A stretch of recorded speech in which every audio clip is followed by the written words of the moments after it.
आज एक हिंदू संत का बयान आता है, वो कह रहे हैं कि अम्बेडकरवादियों समझ लो, होश में आ जाओ, हम पुष्य मित्र शुंग की औलाद है, जो कदम उठा रहे हो सोच समझ के उठाना। तो उनको भी बता दीजिए कि हम सम्राट अशोक की औलाद हैं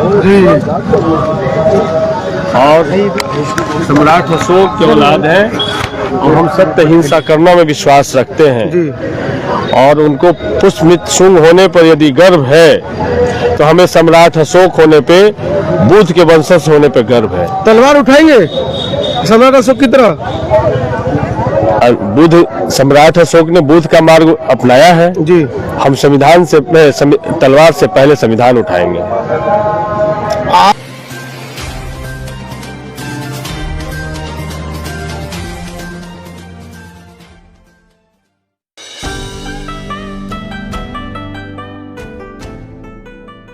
आज वीडियो वायरल हो रही है, जो आपने विधानसभा के अंदर जो अपना वक्तव्य दिया है, उस वीडियो को हमने पूरा वॉच किया तो उसमें ऐसा लगा कि आपको बोलने से रोका जा रहा है। यहाँ तक कि चेयरपर्सन खुद कह रहे हैं कि आपको सिर्फ 1 मिनट का, जबकि लोगों को आधा घंटा समय दे रहे थे। एक्चुअली में चेयरपर्सन है और व्यवस्था है। आप जान रहे हैं कि आपके लिए अलग व्यवस्था है, दूसरों के लिए अलग व्यवस्था है। बिहार में आप जान रहे हैं कि बीजेपी और जदयू की सरकार है और बीजेपी ठेका ले रखी है एक धर्म का राष्ट्र बनाने का। जी, ठीक है, जबकि उनको पता नहीं है कि भारत का संविधान है जो सेकुलर है जी। उसके बावजूद भी वो एक धर्म का राष्ट्र बनाने की बात करते हैं। तो क्या हम पूरा बुद्धमय भारत की बात करें तो उसको मानेंगे? वो कोई इस्लाम मानने वाले लोग कहेंगे हम भारत को इस्लाम राष्ट्र बनाएंगे, इस बात को मानेंगे? तो भारत सेकुलर है और विभिन्न राज्य, विभिन्न भाषा, विभिन्न जाति, विभिन्न धर्म के लोग यहाँ पर रहते हैं, इसी वजह से भारत सेकुलर है। और इसलिए संविधान यदि है तो हमारा अधिकार है, संविधान है तभी हम विधानसभा में जा पाए हैं, तभी हम बोल पा रहे हैं। और वो जो चेयर पे जो बैठे हैं हमारे स्पीकर महोदय, वो एक मिनट 5 मिनट नहीं बोल रहे हैं, एक्चुअली में हमारे मुद्दे से भटकाना चाहते हैं। आप उनका इंटेंशन जब देखेंगे तो मुद्दे से भटकाना चाहते हैं। वो चाहते हैं कि इस तरह से जो जनता से जुड़ी हुई सवाल है, जो समता, स्वतंत्रता, बंधुता से जुड़ी सवाल है, बुद्ध विरासत से जुड़ा हुआ सवाल है, बाबा साहब भीमराव के ख्यालों से जुड़ा हुआ जो कोई सवाल है, तो उस सवाल के सदन में आने दें। सवाल यह है, आपने जो आवाज उठाई उससे ऐसा लगा कि पूरे बौद्ध समाज के अंदर बड़ा हस्र, बड़ा जोश उसके अंदर आया है कि चलो किसी ने तो आवाज उठाई है। लेकिन वहीं दूसरी तरफ आपकी जो पार्टी है, आपकी जो पार्टी के राष्ट्रीय लोग हैं, उनका क्या कहना है इस मामले पे? देखिए, पार्टी एक अलग चीज है। हम तो साफ साफ कहते हैं कि राजनीति अलग चीज है, धर्म अलग चीज है। राजनीति को धर्म से कभी नहीं जोड़ना चाहिए। एक भारत में बीजेपी, आरएसएस ने धर्म और राजनीति को एक साथ करना शुरू किया, नहीं तो विभिन्न धर्म के मानने वाले लोग एक ही पार्टी में होते हैं। राजनीति और धर्म अलग है, लेकिन आपने राजनीतिक रूप से आवाज उठाई तभी देश में हल्ला मचा है। ये संवैधानिक अधिकार है, जो संवैधानिक अधिकार का जो हनन हो रहा है, इसलिए हमने उस बात को वहां पर उठाया कि यदि हमारा धर्म सेकुलर, राष्ट्र सेकुलर है, यदि आर्टिकल 25 से आर्टिकल 28 में धार्मिक स्वतंत्रता का अधिकार है, तो 1949 बीटीएमसी एक्ट क्यों एप्लीकेबल है? उसको रिवील किया जाए, उसको हटाया जाए और बौद्ध विरासत है, बौद्ध या का महाबोधि महाविहार बौद्धों को हाथ में सौंपा जाए। यदि महोदय यदि नहीं सौंपा जाता है तो ये शर्त बौद्धों पर क्यों हो? यदि सभी धर्म के मानने वाले यदि यहाँ हो सकते इसमें मेंबर, तो फिर अयोध्या के राम मंदिर में इस्लाम धर्म के मानने वाले क्यों नहीं मेंबर होंगे? सिख धर्म के, बौद्ध धर्म के, जैन धर्म के मानने वाले क्यों नहीं, पारसी धर्म के मानने वाले क्यों नहीं मेंबर होंगे? तो यदि अयोध्या का या किसी मंदिर का उस धर्म के मानने वाले, और खास करके हिंदू धर्म में तो पंडा ही, जो ब्राह्मण समाज के जो लोग हैं वही मेंबर होते हैं। विष्णुपद मंदिर में वही ब्राह्मण समाज के ही लोग मेंबर होते हैं। फिर भी हिंदू धर्म में किसी को कोई इतराज नहीं है। फिर आप जब गुरुद्वारा में जाइएगा तो वहाँ सिख धर्म के मानने वाले लोग का अपना अधिकार है। जब चर्च में जाएगा तो क्रिश्चियन धर्म के मानने वालों का अपना अधिकार है, तो फिर ये जब बौद्ध महाविहार है, हमारा महाबोधि महाविहार है, उसमें हिंदू धर्म के लोगों को एक दूसरे धर्म के लोगों का हस्तक्षेप क्यों चलेगा? इसलिए अब वो एक्ट को हटाया जाए। एक्ट को हटा करके समता, स्वतंत्रता, बंधुता का ख्याल रखते हुए, आर्टिकल 25 से लेकर आर्टिकल 28 का ख्याल रखते हुए बौद्ध महाविहार बौद्धों के हाथ में सौंपा जाए, हमारी एकमात्र मांग यही है। ऑल इंडिया बुद्धिस्ट फोरम की तरफ से आकाश लामा जी ने, बनते क्रियाशील जी ने स्पष्ट बता दिया है कि अगर बीटी एक्ट निरस्त नहीं किया जाता है, पहले तो संशोधन की बात चल रही थी, अब उनका स्पष्ट कहना है कि जब तक निरस्त नहीं किया जाता है हम नहीं उठेंगे। और जिस दिन बुद्ध पूर्णिमा है 12 मई के लिए एक बड़े आह्वान का इन्होंने ऐलान कर दिया है।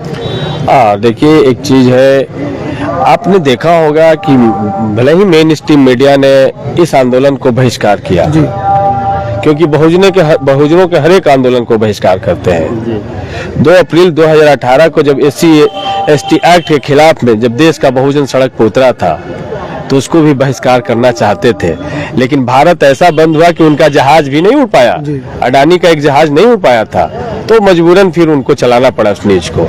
फिर आप CA/NRC को देखें कि उनके भी लड़ाई को किसी ने दिखाना नहीं शुरू किया, लेकिन जब देश के हर एक कोने चौक चौराहे पे जब धरना होना शुरू हो गया CA/NRC NPR के खिलाफ में, तो फिर मजबूरन मेन स्ट्रीम मीडिया को भी वापस आना पड़ा। आप देखते किसान आंदोलन को खालिस्तानी बताया गया, उग्रवादी बताया गया, आतंकवादी बताया गया। जब देश के किसान जब एकजुट हुए तो सरकार को भी जुटना पड़ा और कानून को भी वापस लेना पड़ा। तो उनको स्पष्ट रूप से जानना चाहिए कि बुद्ध के मानने वाले, अम्बेडकर के मानने वाले, पेरियार के मानने वाले, जगदेव के मानने वाले, कर्पूरी के मानने वाले, मानव काशीराम साहब के मानने वाले, ये तमाम लोग एकजुट हो रहे हैं।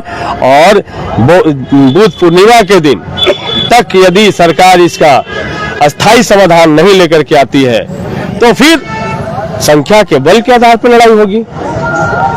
यहाँ तो आज 25वां दिन है, यहाँ जो लोकल जो हिंदू भाई के लोग हैं उनको कोई दिक्कत नहीं है, उनका कोई हस्तक्षेप नहीं है। वो चाहते हैं, यहाँ के लोग भी, स्थानीय लोग भी चाहते हैं कि भाई बौद्ध महाविहार बौद्धों के हाथ में हो। जब उनसे पूछिएगा, हमने कल जब सदन में सवाल उठाया तो बहुत सारे माननीय सदस्य, यहाँ तक कि सरकार के मंत्री भी हमारे पास में आए और उन्होंने कहा कि ऐसा है, ये तो अन्याय है, ये तो बौद्ध महाविहार बौद्धों के हाथ में होना चाहिए, ये तो कानून दम खत्म होना चाहिए। बिहार में चुनाव है, ऐसा तो नहीं विधायक जी के पास कोई मुद्दा नहीं है, आपको सीढ़ी बनाकर वो अपनी राजनीतिक रोटियां सेक रहे हो?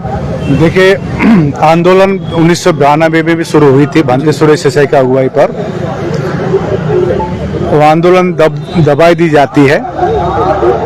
भंते सुरेश देसाई को एक नेशनल माइनॉरिटी कमीशन का साधारण एक मेंबर बनाकर 25 साल का गैप था। देखिए, 25 साल बहुत बड़ा होता है। एक बच्चा पैदा होकर भी शादी के लायक हो जाता है, शादी भी कर जाते हैं। तो हम लोग ने 2 साल पहले हम लोग ने बोध गया में एक मीटिंग रखी थी, और मैं आपको कह रहा हूँ सतीश कुमार दास फर्स्ट मीटिंग से हमारे साथ नहीं, मैंने दिल्ली में भी देखा था, पटना में भी देखा था। तो मैं हमेशा कहता हूँ, लेकिन सिक्के के 2 पहलू तो होते ही हैं। देखिए, मैं हमेशा कहता हूँ दोनों तरफ नहीं होना चाहिए। देखिए, मैं हमेशा कहता हूँ, हमारे बहुजन, हमारे जो बुद्ध को मानने वाले जितने भी विधायक है, MP है, मंत्री है, जो भी है, आप लोग कुछ भी सोचिएगा तो राजनीति से ऊपर उठ के सोचिए। तो ये मैं ऐलान करता हूँ आज के दिन में कि सतीश कुमार दास जी, उनको फिक्र नहीं है हमको टिकट मिले ना मिले, लेकिन हमको अगला टिकट मिले ना मिले उनको फिक्र नहीं है। मैं फर्स्ट डे से देखता हूँ प्रखर होकर सदन में बात उठाती है, और कल उन्होंने जो बात भी उठाई, इवन मेमोरेंडम भी दिए। हम लोग ने ऑल इंडिया बुद्धिस्ट फोरम के लेटर हेड पे उनको दिए थे लेटर, उन्होंने नीतीश कुमार जी को भी दिए। ऐसा भी मैं सुनने में आया, सतीश कुमार जी अभी इंटरव्यू में बोल रहे थे, उनके वक्तव्य सुनकर, उनकी जो भाषण सुनकर नीतीश कुमार जी भी हंस पड़े, मतलब खुशी थे। कोई तो आया, उस पुकार रहे थे, आओ बहुजन समाजो, आओ। देखिए, राजनीति से ऊपर उठ के काम कीजिए। बिल्कुल, जब जैसे चंद्रशेखर आजाद, देखिए दूध नहीं पिलाते, चंद्रशेखर आजाद ने सदन में, मतलब पार्लियामेंट में, उनको भी फिक्र नहीं है। उनको एक ही चीज फिक्र है, हमारे बहुजन समाज के बारे में फिक्र है उनको। तो यदि इस प्रकार का चंद्रशेखर आजाद जैसे, सतीश कुमार जी जैसे हमारे समाज में और भी मंत्री या MP MLA बात रखेंगे तो ये उदाहरण उनके लिए है, ठीक है ना। तो मैं हमेशा कहता हूँ, जैसा अभी उन्होंने बताया, राजनीतिक मुद्दा दूसरा है, एक धार्मिक मुद्दा है, फंडामेंटल राइट्स की मुद्दा है। ये अब क्लियर कर रहे हैं हम लोग ना, आपको यदि ये दिक्कत है तो बौद्धों के भिक्षु को भी रख दीजिए ना अयोध्या में, कह रहे हैं ना सीधा। तो वहां पर हमको बौद्ध भिक्षु तो छोड़ दिया, हमारे बहुजन लोग भी वहां पर नहीं है, अंदर नहीं जा पा रहे, दर्शन नहीं कर पा रहे। कमेटी में नहीं है, कौन जाति है आपको तो मालूम है। बिल्कुल। तो अब हम लोग BT एक्ट 1949 जब तक निरस्त नहीं होगी तब तक हम लोग यहाँ धरने से नहीं उठेंगे। और इस बार का जो बुद्ध पूर्णिमा में पूरे भारत में, पूरे संसार के बौद्ध यहाँ आ रहे हैं। कितना यहाँ पर होगा इसका अनुमान मैं तो 10 लाख बोला, 10 लाख से बहुत ज्यादा होगा। अच्छा विधायक जी, एक आखिरी सवाल लेता हूँ, क्या पार्टी लाइन से ऊपर उठकर हमारे विधायक सांसद अपनी स्वेच्छा से कुछ ऐसा बोलना चाहते हैं? क्या उनको डर है जो इस मामले से क्या 2 अप्रैल से ही बहुत से विधायक सांसदों के पेट में दर्द था, वो कुछ बोल ही नहीं पाए? क्या लग रहा है? अब तो ये तो सामाजिक मामला है, सामाजिक मुद्दा है, पॉलिटिकल तो है ही नहीं, फिर भी नहीं बोल पा रहे हैं। देखिए, एक सबसे पहली बात कि मुद्दे की समझ होनी चाहिए, और मुद्दे की जब समझ होगी तो पार्टी हमको कहाँ रोक रही है?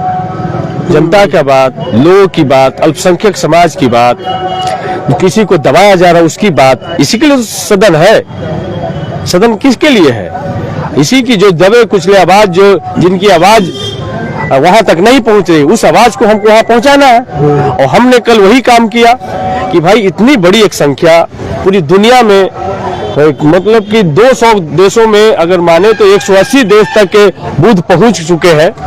इतनी बड़ी रीच जिस गौतम बुद्ध की जिस जगह पे हम जन्म लिए, और वहां पे एक लड़ाई चल रहा हो और इस बात को हम सदन में ना उठाए, तो फिर आखिर हम सदन में गए क्यों?